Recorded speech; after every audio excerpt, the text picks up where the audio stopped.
So as seen in the previous video, I did a quick clean of the carb and it eventually started, but ran like crap.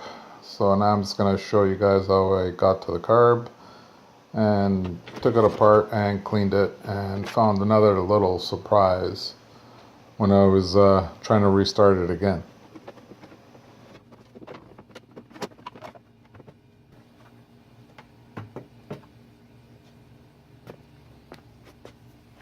Two Allen head bolts. There's a choke rod going into the lever. Just slide that out. The throttle linkage is just directly hooked up to the governor arm, but there's a little spring going over that rod and it's fragile, but it's hooked up to the throttle lever. Fuel hose, clamps already moved over. The vacuum line, prime line I mean. And took off the bolt. Pretty nasty.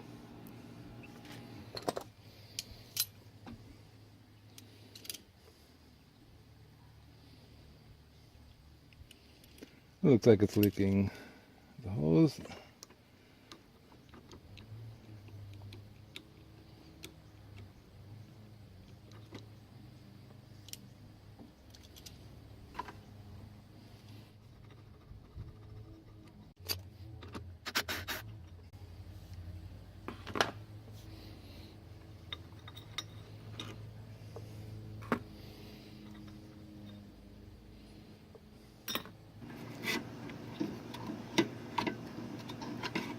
Now for the throttle rod, it has a spring going over it. Okay, I got one hand holding the camera and one hand trying to do this, but you gotta unhook the spring first. Well, that's why I did it. Now I bent the tab with that little hook on the spring, so I just had to rebend it after when I reinstalled it. And then you just sort of slide off the Z end of the rod, which is connected to the governor arm.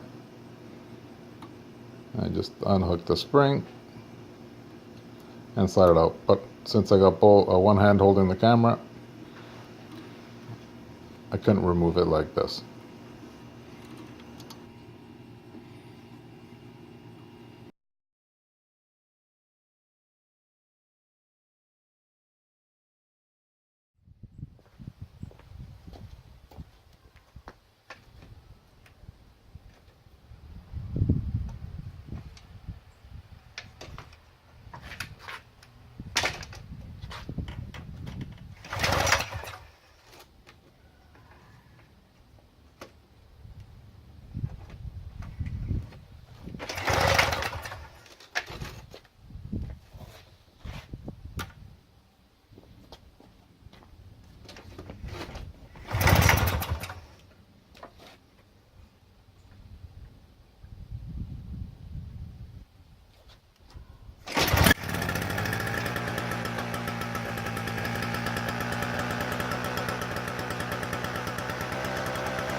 Take out the bowl first, which is a 14mm nut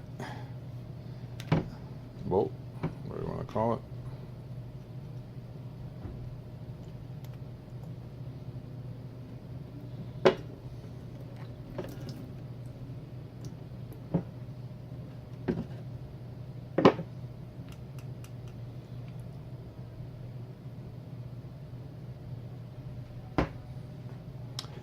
Now if you have a problem with leaking from the float bowl, and it's your needle valve, which is under this float bowl pin right here, and if that means it's overflowing and it's leaking out either from where your air intake is, which is where your choke is, or from the gasket. And if it's not doing that, then you can leave the needle valve alone. And this just with this plastic slide cap just holds the stops from the float bowl from going all the way down. Now mine has a spring. It's a very fine spring.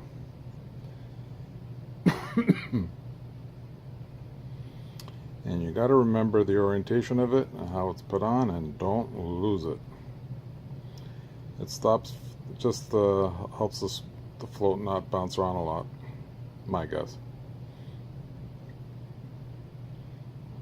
So you take out the pin,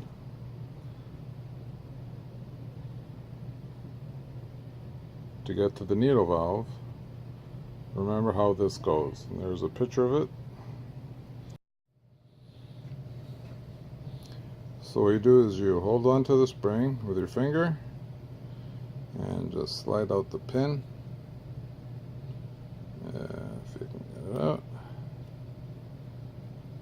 That way the spring doesn't go flying. There's the pin. And just remember how this goes.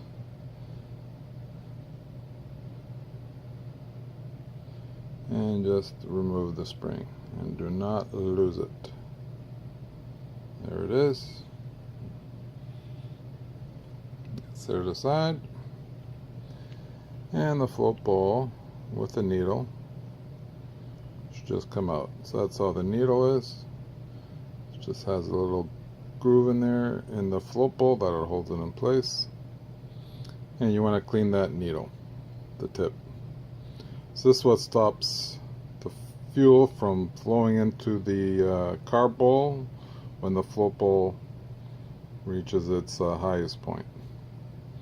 And inside there, it's a pain in the neck to replace because it's a sleeve with a rubber gasket on the bottom of that sleeve, and you have to remove the sleeve to get to the gasket.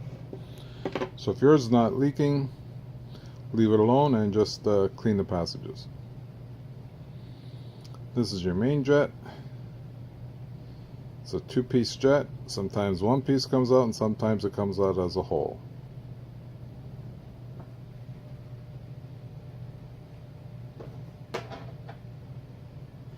And what you need is a flat screwdriver that's smooth on the edges, like doesn't flare out, so it fits exactly within the hole. There's threads in here, so don't ruin those. That'll fit into the hole, into the slots of the jet, and you got to take them out to clean it. So what I did was I got a 1/4" socket, which will fit. It's better than using a screwdriver holder bit. Gives me more space, and I can feel it when it locks into the notches on the jet.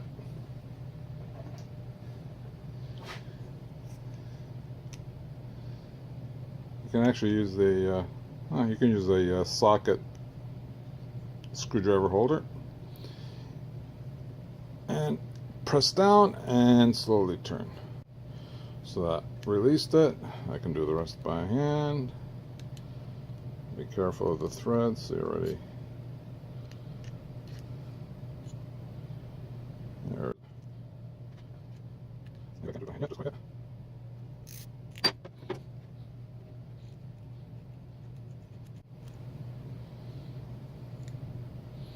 So mine came out, mine are in 2 pieces now, so this is the first piece, and this screws into the other jet, the other half of the jet, There's a hole right now in the middle, nowhere else. Make sure that's clear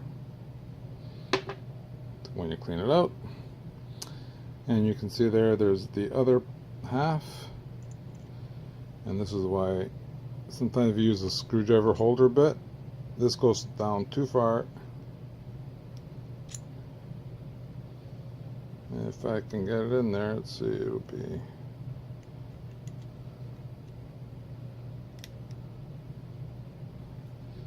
So I can feel that it's in the notches.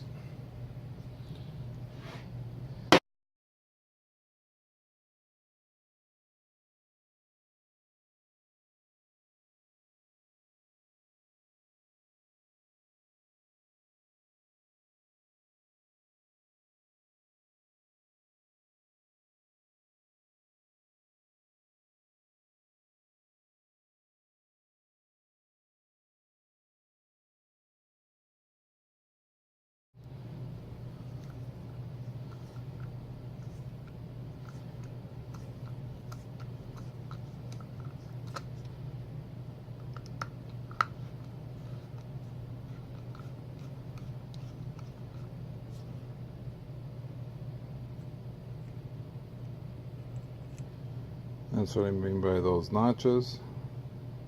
Be careful you don't mash them up. And there's holes on the side here. Should be able to see through it.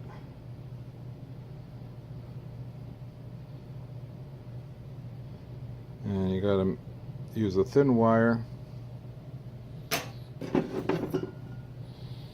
I just got some thin copper wire, and you're just gonna poke all the holes and then spray and there's one up here near the threads, so that's 4 on one side. Actually there's a lot of holes. Seems like on each quarter turn there's holes. So these are plugged, and that one I can feel is plugged. The motor is not going to surge or rev right, or it's not going to perform.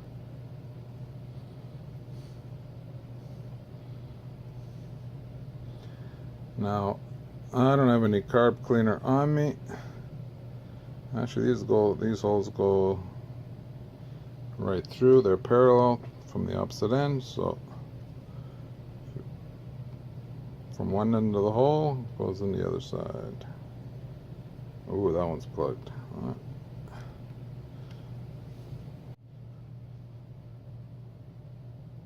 That's good.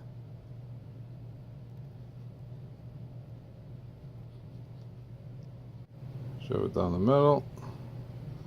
See if it comes up on the other end. I'm not sure if I got enough. Well, it should go through anyways.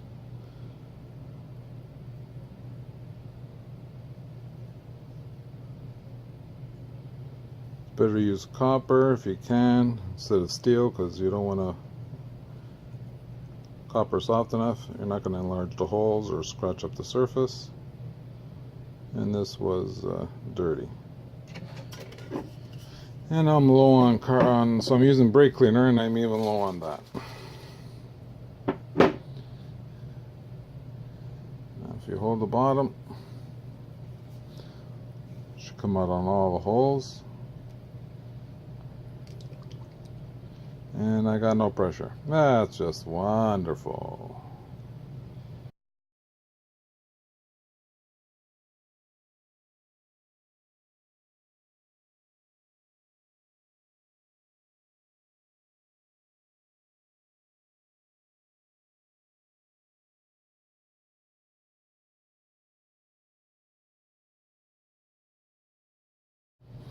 From the choke side, you got 2 passages. And you spray in, they're going to come out from somewhere. Make sure that comes out somewhere. You have an adjustable thing which I can take out, clean. It's not capped or anything. It's got to count how many turns. It is set out from the factory. I don't think anyone's touched it, so.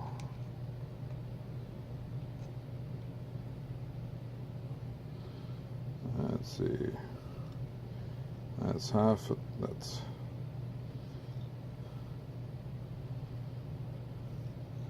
1, 2, 3, 3. I'll call that a half. So I can take it all out.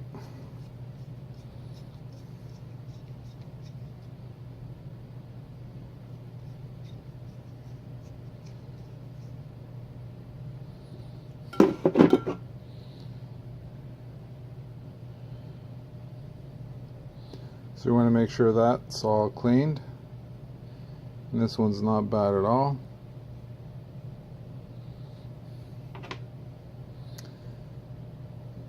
And that is just your idle screw, so when it goes back, so you can leave that alone. But this is actually important. It's the pilot. And this is always turned on all the way, so these have small passages and they get plugged up readily.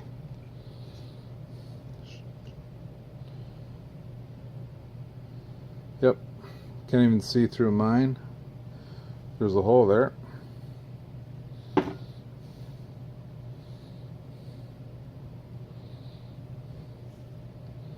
And it is totally plugged.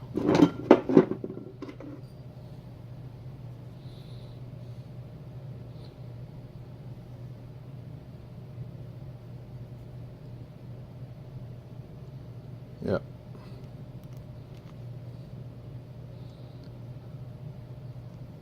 There, it's coming through.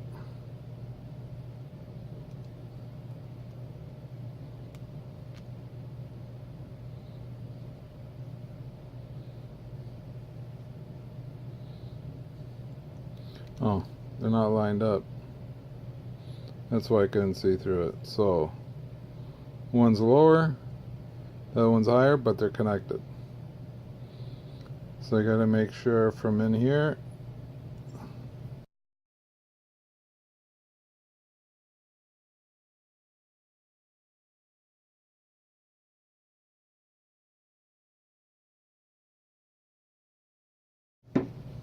Should come out of those two holes, or well, and inside there.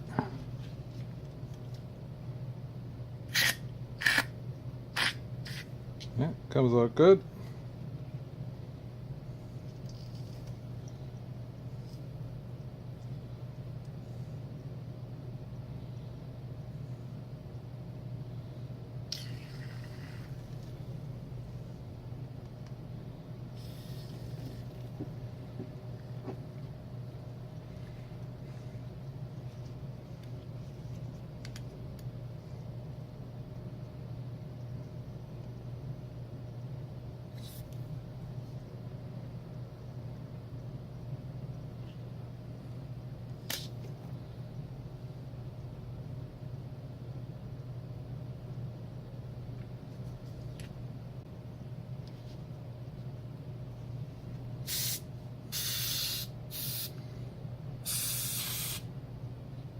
And I'm out of brake cleaner. But I think I got all the parts.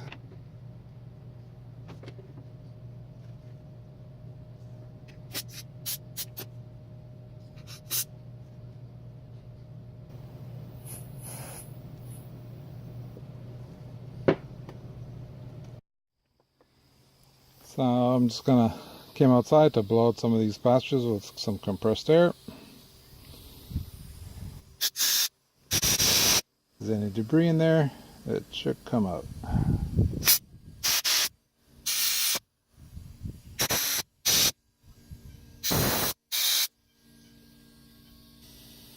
This is the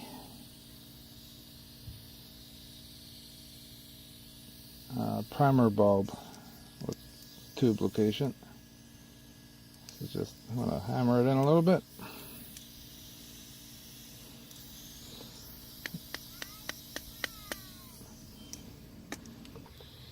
Just a press fit. So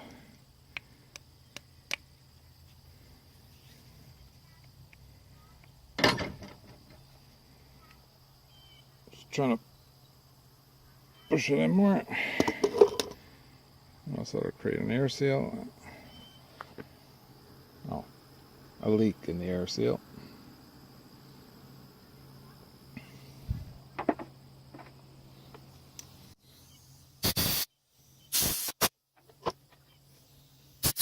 Over. Thanks. Let's see. So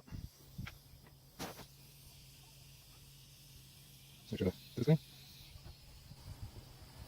And it's the fuel filter. Figure I'll take it out anyways and blow it out.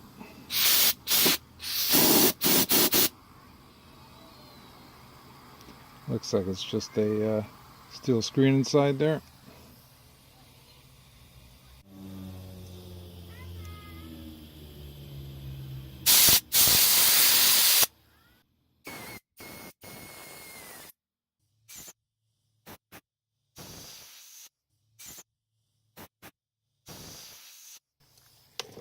Yeah, cleaned it all out. And reassembly is the reverse of disassembly. This is a genuine Mikuni carb. Let's see, blow into these passages too.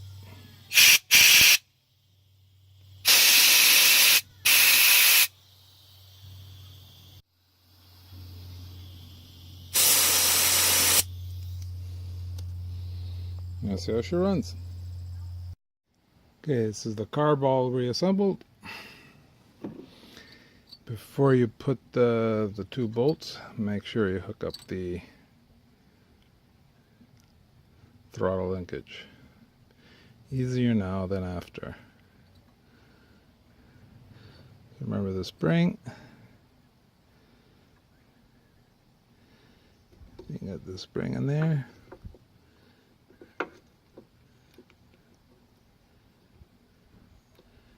And hook that up. Bend it a little bit so it can get in there. There. And now you can do the... Oh, that didn't work.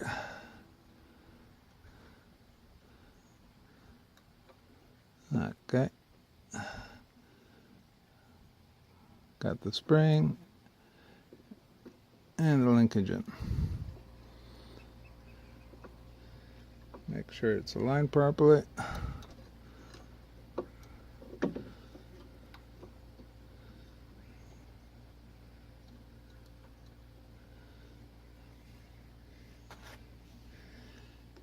And oh,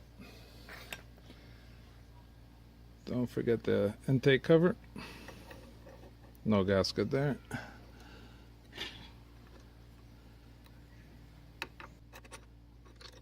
Where's that hand?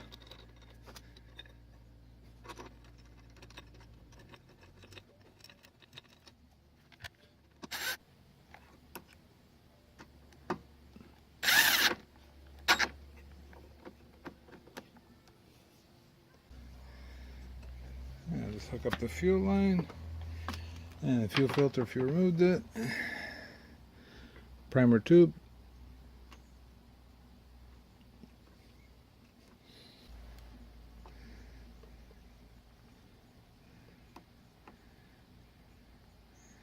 Don't think it matters which way it goes. There's no markings on the filter.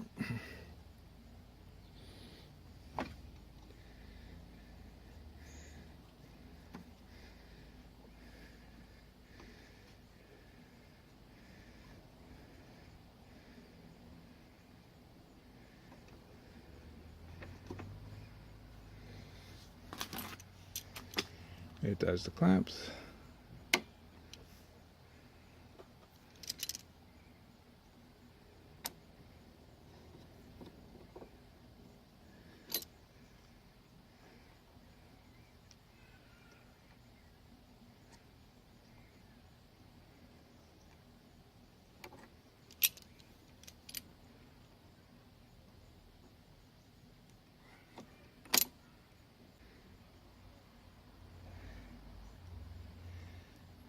Just make sure you got the throttle properly.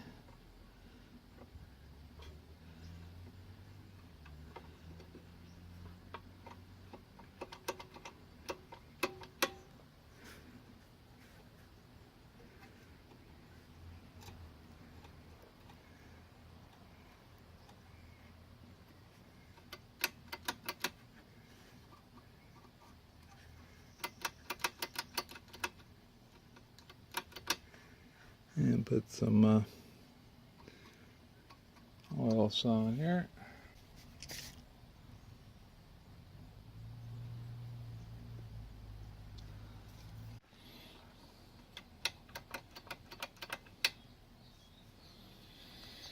I think that's it.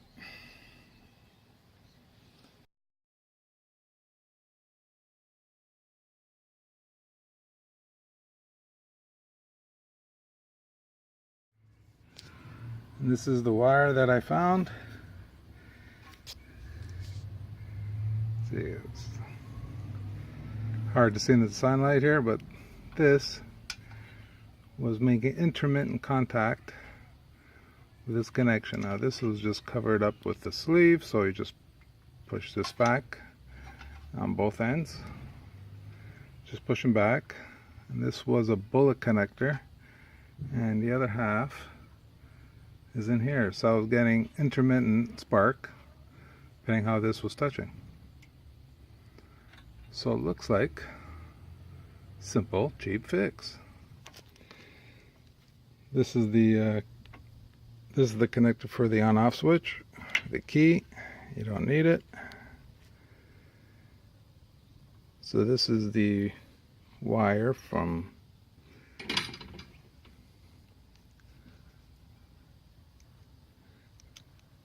the ignition coil, which is right over here. There's one wire coming out of there, which is this one, and it had a protective sleeve over a bullet connector. That's for the bullet side, that's for the female side. And the bullet connector broke inside there, but it was held together with this plastic, feels like silicone sleeve. So get intermittent, or actually no spark, depending how much the wire moved. So I just put a jumper wire, just used tape, stranded copper wire, just wrapped it around both ends. Plug in the spark plug, since that's going to be my on-off switch, since it's not hooked up. Going to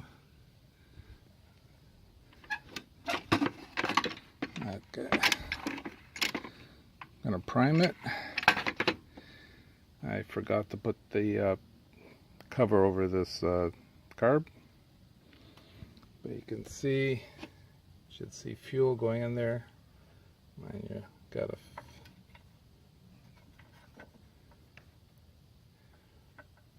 my primer tube keeps falling out. Just, it's not a big deal, just jam it in there like so.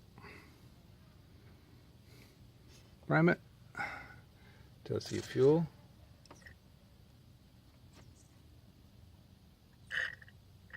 I can hear the fuel. Choke is open.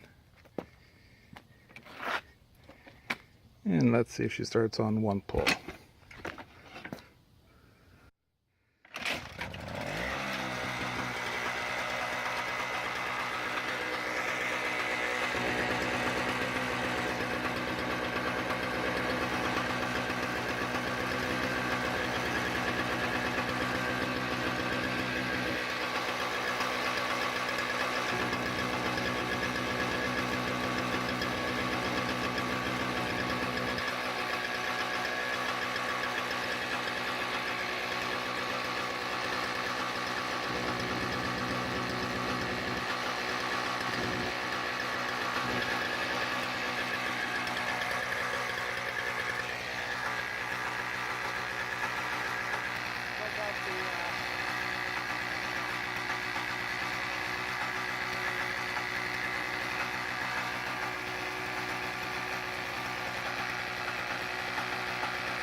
and a working snowblower.